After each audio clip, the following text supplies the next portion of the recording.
ನಮಸ್ಕಾರ. ನಾನು ಡಾಕ್ಟರ್ ಪ್ರಹ್ಲಾದ್ ರಾವ್. ಇಂದು ನಾನು ಅಕ್ಯೂಟ್ ಕಿಡ್ನಿ ಇಂಜರಿ ಇದರ ಬಗ್ಗೆ ಸ್ವಲ್ಪ ಮಾಹಿತಿ ತಿಳಿಸ್ಕೊಡ್ತಾ ಇದ್ದೀನಿ.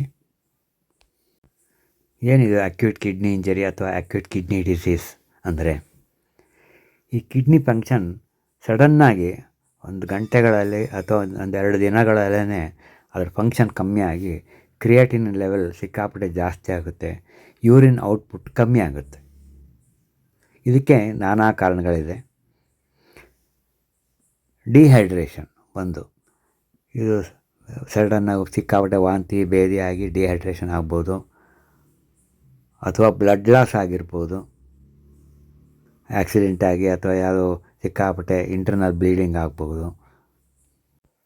ಎರಡನೇದಾಗಿ ಸಿವಿಯರ್ ಇನ್ಫೆಕ್ಷನ್, ಸಿವಿಯರ್ ಸೆಪ್ಸಿಸ್ ಅಂತ ಹೇಳ್ತೀವಿ. ಅಂದರೆ ಯಾವುದೇ ಇನ್ಫೆಕ್ಷನ್ ಆದಾಗ ಅದನ್ನು ಉದಾಸೀನ ಮಾಡಿ ಸರಿಯಾಗಿ ಟ್ರೀಟ್ಮೆಂಟ್ ತಗೊಳ್ತಾ ಇದ್ದರೆ, ಜೊತೆಗೆ ಸ್ವಲ್ಪ ಕೋಮಾ ವೆಚ್ಚಿಸಿದರೆ ಅವರಿಗೆ ಇನ್ಫೆಕ್ಷನ್ ಇಡೀ ದೇಹಕ್ಕೆ ವ್ಯಾಪಿಸುತ್ತೆ, ರಕ್ತದಿಂದ ಹರಡುತ್ತೆ. ಇದು ಸೆಪ್ಸಿಸ್ ಅಂತ. ಸಾಧಾರಣ ಇನ್ಫೆಕ್ಷನ್ ಶುರುವಿನಲ್ಲಿ ಕಂಡುಹಿಡಿಯೋದು ಕಷ್ಟ, ಬಟ್ ಟ್ರೀಟ್ಮೆಂಟ್ ಭಾಳ ಸುಲಭ. ಬಟ್ ಒಂದು ಸಲ ಸೆಪ್ಸಿಸ್ ಆದರೆ ಈ ಸೆಪ್ಸಿಸ್ ಆಗಿರೋದು ಕಂಡುಹಿಡಿಯೋದು ಭಾಳ ಸುಲಭ, ಬಟ್ ಟ್ರೀಟ್ಮೆಂಟ್ ತುಂಬಾ ಕಷ್ಟ. It is easy to treat infection in early stages but difficult to diagnose, whereas it is easy to diagnose sepsis but difficult to treat. ಮೂರನೇದಾಗಿ ಮೆಡಿಕೇಷನ್ ಟಾಕ್ಸಿಸಿಟಿ. ಅನೇಕ ಮಾತ್ರೆಗಳು, ಪೇಯ್ನ್ ಕಿಲ್ಲರ್ಗಳು, ಈ CT ಸ್ಕ್ಯಾನ್ ಅಥವಾ angiogram ಮಾಡುವಾಗ dye ಕೊಡ್ತೀವಿ, contrast dies ಅಂತ, ಅದರಿಂದ ಕೂಡ ಅಕ್ಯೂಟ್ ಕಿಡ್ನಿ ಫೇಲ್ಯೂರ್ ಆಗ್ಬೋದು. ಇದರಿಂದ ದೇಹದಲ್ಲಿ ವೇಸ್ಟ್ ಪ್ರಾಡಕ್ಟ್ಸ್ ಅಕ್ಯುಮುಲೇಟ್ ಆಗುತ್ತೆ, ಮತ್ತು ಮೈನಲ್ಲಿ ನೀರು ಜಾಸ್ತಿ ಸೇರ್ಕೊಳ್ಳುತ್ತೆ, ಫ್ಲೂಯಿಡ್ ಓವರ್ಲೋಡ್ ಅಂತೀವಿ, ಮತ್ತು ಲಾಂಗ್ ಟರ್ಮ್ ಡ್ಯಾಮೇಜ್ ಕೂಡ ಆಗ್ಬೋದು ಕಿಡ್ನಿಲಿ.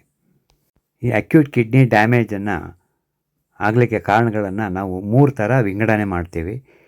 Pre renal, intrinsic and postrenal ಅಂತೀವಿ. ಪ್ರೀ ರೀನಲಲ್ಲಿ ಕಿಡ್ನಿಗೇ ರಕ್ತ ಕಮ್ಮಿ ಹೋಗುತ್ತೆ. ಉದಾಹರಣೆಗೆ ಡಿಹೈಡ್ರೇಷನ್ ಆದಾಗ, ಸಿಕ್ಕಾಪಟ್ಟೆ ಬ್ಲೀಡಿಂಗ್ ಆದಾಗ, ಅದು ಇಂಟರ್ನಲ್ ಬ್ಲೀಡಿಂಗ್ ಆಗಿರ್ಬೋದು ಅಥವಾ external bleeding because of the trauma ಅಥವಾ ಆಕ್ಸಿಡೆಂಟ್ಸ್, ಇದರಿಂದ ಕೂಡ ಆಗಿರ್ಬೋದು. BP ಕಮ್ಮಿ ಆಗೋದು ಕೂಡ ಒಂದು ಕಾರಣ. BP ಕಮ್ಮಿ ಆಗಲಿಕ್ಕೆ ಒಂದು ಡಿಹೈಡ್ರೇಷನ್ ಬ್ಲೀಡಿಂಗೇ ಕಾರಣ ಆಗುತ್ತೆ ಇಂಡೈರೆಕ್ಟಾಗಿ.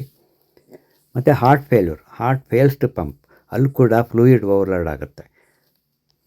ಇನ್ನು ಇಂಟ್ರಿನ್ಸಿಕ್ ಫ್ಯಾಕ್ಟರ್ಸ್ಗೆ ಬಂದರೆ, ಕಿಡ್ನಿಲೇ ತೊಂದರೆ ಇರುತ್ತೆ, direct damage to the kidney, ಅದು ಸೆಪ್ಸಿಸ್, ಅದು ಕಿಡ್ನಿ ಇನ್ಫೆಕ್ಷನ್ ಆಗಿರ್ಬೋದು. ಕೆಲವು ಮೆಡಿಕೇಷನ್ಸ್, ಅದು NSAIDs ಅಂತೀವಿ, ಪೇಯ್ನ್ ಕಿಲ್ಲರ್ಗಳು, ಕಾಂಟ್ರಾಸ್ಟ್ ಡೈಸ್, CT ಸ್ಕ್ಯಾನ್ ಮಾಡುವಾಗ, ಆ್ಯಂಜಿಯೋಗ್ರಾಮ್ ಮಾಡುವಾಗ ಇದನ್ನು ಉಪಯೋಗಿಸ್ತೀವಿ. ಅನೇಕ ಥರದ ಆ್ಯಂಟಿಬಯೋಟಿಕ್ಗಳು ಕೂಡ ಕಾರಣ ಆಗುತ್ತೆ. ಮತ್ತು ಸಿವಿಯರ್ ಮಸಲ್ ಬ್ಯಾಕ್ಗ್ರೌಂಡ್, ಅದು ಆಕ್ಸಿಡೆಂಟ್ ಆಗಿರ್ಬೋದು, ರ್ಯಾಬ್ಡೋಮಯೋಲೈಸಿಸ್ ಆಗಿರ್ಬೋದು. ಇನ್ನು ಪೋಸ್ಟ್ ರೀನಲ್ ಕಾಸಸ್ಸಿಗೆ ಬಂದರೆ, ಅದು ಕಿಡ್ನಿಯಿಂದ ಮುಂದೆ ಎಲ್ಲೋ ಒಂದು ಕಡೆ ಬ್ಲಾಕ್ ಇರುತ್ತೆ, ಯೂರಿನ್ ಫ್ಲೋ ಕಮ್ಮಿಯಾಗಿ ಕಿಡ್ನಿ ಫೇಲ್ ಆಗೋ ಚಾನ್ಸಸ್ ಇರುತ್ತೆ.